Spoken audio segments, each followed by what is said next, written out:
الفيديو ده ممكن يكون طويل شوية، بس أنا كنت واثق وكنت على يقين في ربنا إن أنا في يوم من الأيام هصور الفيديو ده.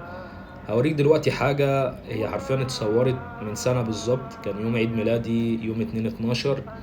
الحاجة ديت كنت وقتها لو أي حد شافها كان ممكن يقول عليها مجنون وبكلم نفسي، بس دلوقتي الحمد لله لما بشوفها بفتخر جدا بنفسي وبقول الحمد لله على النعمة اللي الواحد وصل فيها.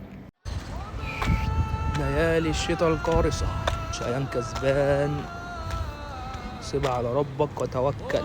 احتاج بقى معاك حد صحاب، كل ده رزقك، متعترضش على حاجة ودوس يا معلم، دوس عشان مندكش حل تاني، مش عشان انت عايز تدوس. احلى حاجة لما مبقاش حد ليه جميل عليك او خير عليك، فبنفسك وانت دايس وبتعمل كل حاجة لنفسك، محدش جنبك، محدش زقك، فاهم؟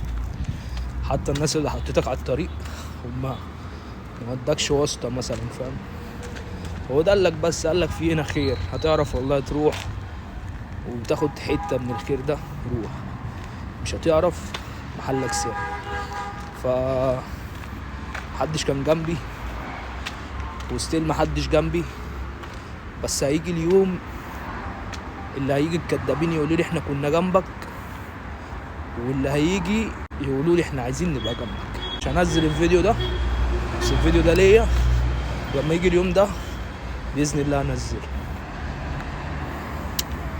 أنا ولا حاجة، هي نعمة منه جل وعلا، لا بحدقتي ولا بذكائي ولا بفهلوتي ولا بقوتي ولا بأي حاجة. تتبرأ من كل ده، ولذلك كان كنز من كنوز الجنة، لا حول ولا قوة إلا بالله.